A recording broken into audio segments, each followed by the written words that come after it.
You have to be registered Democrat in North Brooklyn.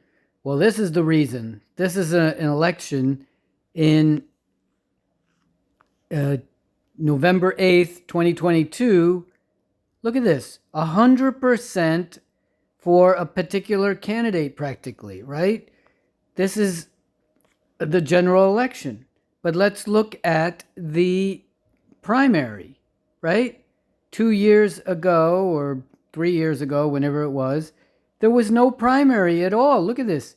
56th Assembly District is missing. That's because if there is no a primary contest, they don't even show up on the ballot. So these people are going through to these elected offices, being elected in the general election with 100% of the vote because there's no competition, and there's no election in the primary. So these people got, you wonder why the incumbents keep going in and in and in. And it's like Pete Seeger said, our leaders are the finest men and we elect them again and again. And I don't think he was serious about that. And so what actually happened is in a recent primary, we actually had a contest. And you can see it right here. The DSA almost won. So the point of this video is you have to get involved in the primary process in North Brooklyn. And in order to vote in the Democrat primary, you have to be a registered Democrat. So even if you're independent minded, you're still allowed to register as a Democrat and vote in the primary. If you don't register as a Democrat, then you aren't allowed to vote in the Democrat primary.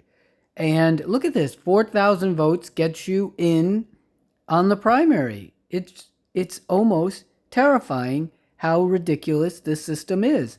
But 4,600 votes and you become the 100% vote in the general election because nobody runs in the general election. I don't know why. I think more independent candidates should run, but it's ludicrous. These primaries get very low turnout, and on top of it, they actually pick the winning candidate.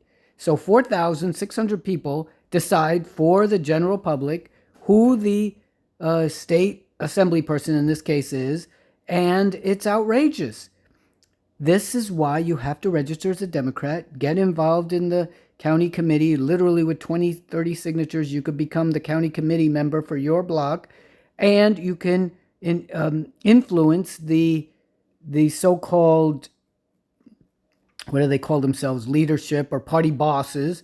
And so far, we don't have enough people to actually influence the party bosses because the party bosses dominate these so-called county committee members. But we need more of you to join, and it can't block you. The Democrat Party can't block you because you can read their whatever it is, platform, whatever it is, and they're open to everybody. So please, please, please get involved. Look at Rep Your Block. Look at the description. I'm going to post a related video. You can click on the links and join.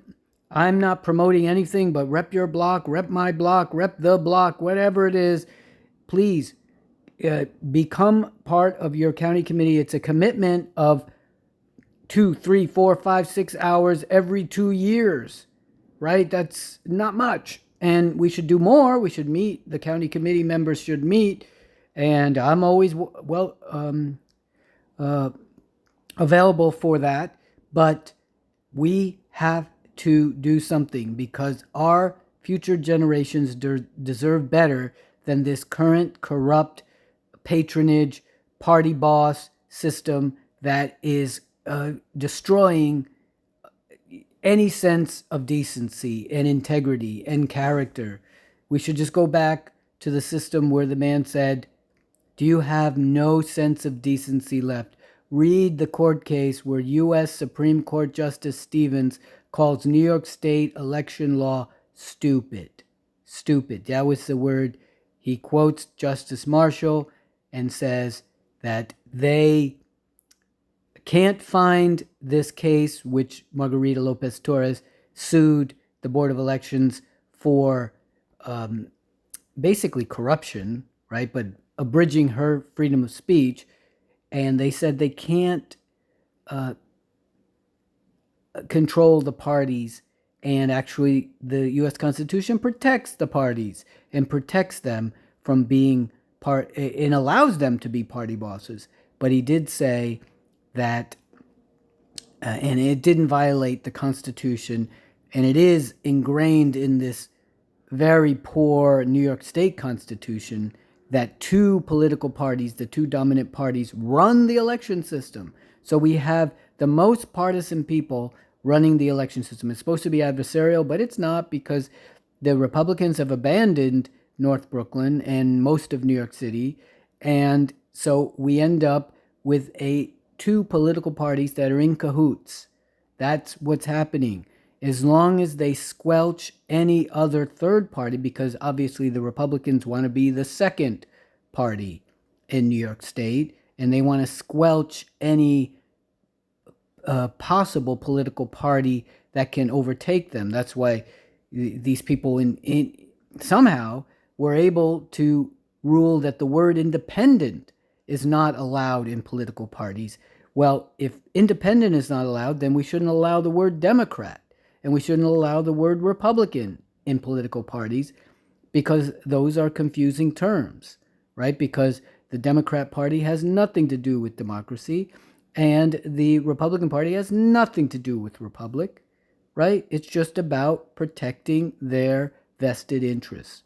So I'm going to create a short and a long video about this. But this is the reason why you have to register in North Brooklyn, in Central Brooklyn, as a registered Democrat, because you do not have any say otherwise. Because you can see, as we see here, the general election, you have no choice. It says vote for one, and there's one choice. And the write-in candidate gets 135 votes. That's really sad. And the write-ins can't win unless they've registered ahead of time. Look at this. Isn't that sickening? It's an insult to your intelligence. Peace out.